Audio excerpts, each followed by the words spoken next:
Good morning! Surigao nun. Minsan, matuto tayo minsan magpuyat.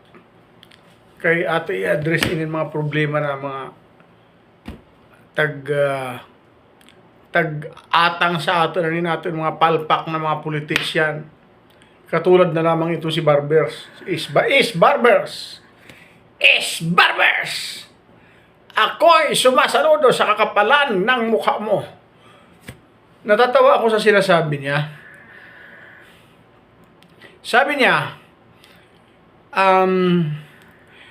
desisyon daw ng taong bayan,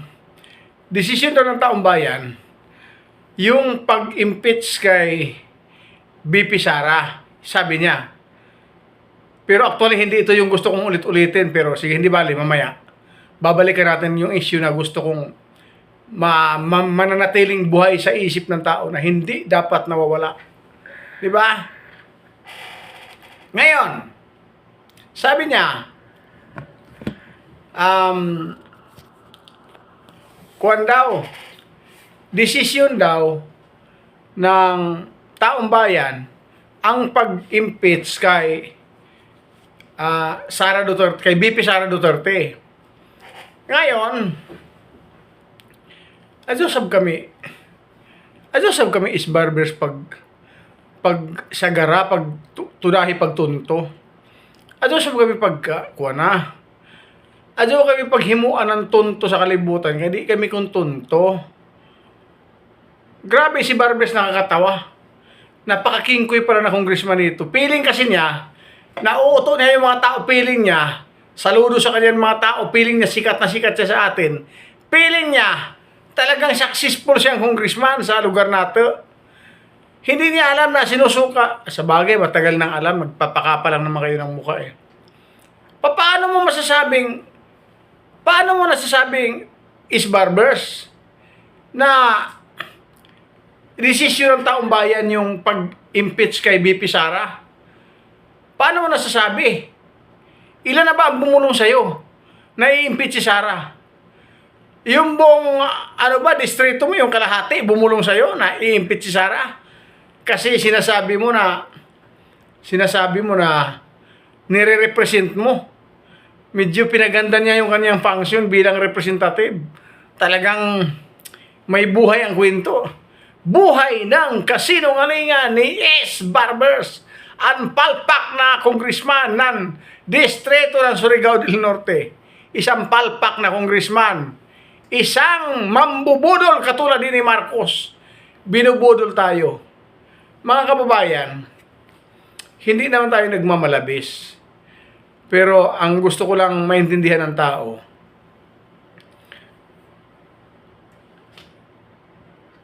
grabe talaga ang kapabayaan sa talamak na korupsyon. Grabe ang kapabayaan talaga ni Is Barber sa kanyang trabaho. Kung natatandaan po ninyo si Marcolita, si Congressman Rodante Marcolita, hindi pumayag sa mga ginagawa nilang katiwalian. Tingnan mo si Congressman Marcolita, anong ginawa? Sinisiwalat niya ang katiwalian sa loob. Ang ginagawa ninyo, Barber, sinisiwalat ni Congressman Marcolita. Kaya, saludo po ako kay Congressman Marcolita. Kayong mga Surigao nun, huwag niyong kalimutan na ilagay sa Senado si Congressman Marcolita. Si Barbers, kung makipag-inuman sa inyo, mayroon naman diyan mga muriatic. Bahala na kayo. Joke lang 'yon, pero nagpapatawa lang ako, pero hindi nakakatawa, Barbers. Diyon mga kapalpakan mo bilang kongresista. Kasi inaakala mo kasi na bilib kami sa iyo. Inaakala mo kasi na natunto mo kami. Inaakala mo kasi na naniniwala kami sa kabaluktutan at katarantaduhan ng mga pinagsasabi mo sa amin sa harap ng kamera. Sana matuto. Ang tunay na issue, alam nyo kung Antay, saglit. Ito yung tunay na issue. Iparinig ko sa inyo kung ano ang tunay na issue ng bayan. Kasi ito naman yung totoong issue, hindi naman totoo Hindi naman totoo, hindi naman confidential fund, hindi naman si Duterte ang totoong issue. Ginagago lang tayo ni Isbarbers. Alam mo, Isbarbers, ang inaasahan ng taong bayan sa'yo, sa distrito ng Surigao del Norte, alam mo kung anong inaasahan? Magsisigaw ka. Ipaglaban mo ang karapatan ng mga mamamayang Pilipino sa pamamagitan mo bilang representative. Ipaglaban mo na wag nakawin yung pondo kasi magiging inutil ako na congressman kung hahayaan ko lang kayo na magiging na wawaltasin ninyo yung pera ng taong bayan. Di ba? Kung ganyan sana ang ginagawa mo, hindi ka sana sa amin maging inutil na congressman. Pero dahil hindi mo naman ginawa yon, baka hindi lang inutil ang tawag ko sa inyo. Ha? Baka mamaya hindi lang inutil ang pwede kong itawag sa iyo pagka dumating ang takdang oras. Pero wait kayo, wait lang. Kasi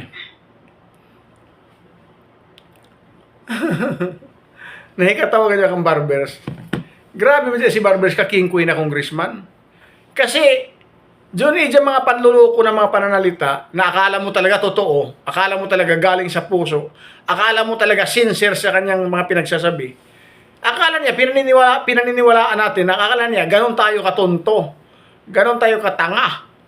Siguro, Barbers, magiging tanga lang kami kung ibubuto ka namin ngayon. Kailangan mo na naman ngayon ng buto. After ng mga mahabang panahon ng kapalpakan sa panunungkulan mo. Tapos ngayon, ilalagay mo na naman si misis mo. Ipapalit sa kapalpakan mo. Tapos another budol ulit. Yung misis mo ulit, mananahimik ulit doon sa Congress, magsunod-sunuran. Tatanggap ng 22 million para magpa-impeach na naman ng Vice President. Ganon ba ang negosyo ng congressman ngayon? Ha? Grabe kahamok na kwarta ni Barbers ngayon. Bilangin nyo kung ma-estimate naman ninyo kung pinabigay ba niya lahat eh. Pero sa tunway yung medyo. Yan na may mutuo dito.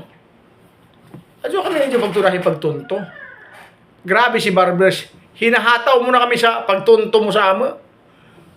Hinahataw mo na kami. Grabe. Matindi na talaga. Ganon katindi yung ginagawa mo sa amin. Panghahataw mo ng kasinungalingan at pagtunto mo sa amo. Hindi ko alam kung... Pero bilib ako sa'yo, nakakatulog ka pa. Kasi akala mo, hindi namin alam kung anong ginagawa mo. Yun kasi yung pagkakaintindi mo is Barbers. Ganyan ang pagkakaintindi mo na hindi namin alam kung ano ang pinagagawa mo sa buhay mo sa Kongreso. Sus Maria Josep. Ulitin ko ulit. Si Congressman Marcolita, mamahalin niya ng kanyang distrito. Hindi lang ng distrito niya, kung hindi ng buong bansa. Dahil ipinaglaban po niya ang karapatan ng mga mamamayang Pilipino sa pamamagitan po ng kanyang busis. Hindi siya nagpabaya. Hindi niya pinirapira ang kanyang pagkakongresman. Itinayo niya ang bandera. Itinayo niya ang bandera. Bandila o bandera? Bandila. Bandila pala. Itinayo niya ang bandila ng mga principled person katulad sa kanya. Like him. Itinatayo niya ang isang matatag na bandila bilang isang principled person. Si Marcolita yun. Hindi po katulad kay Barbers.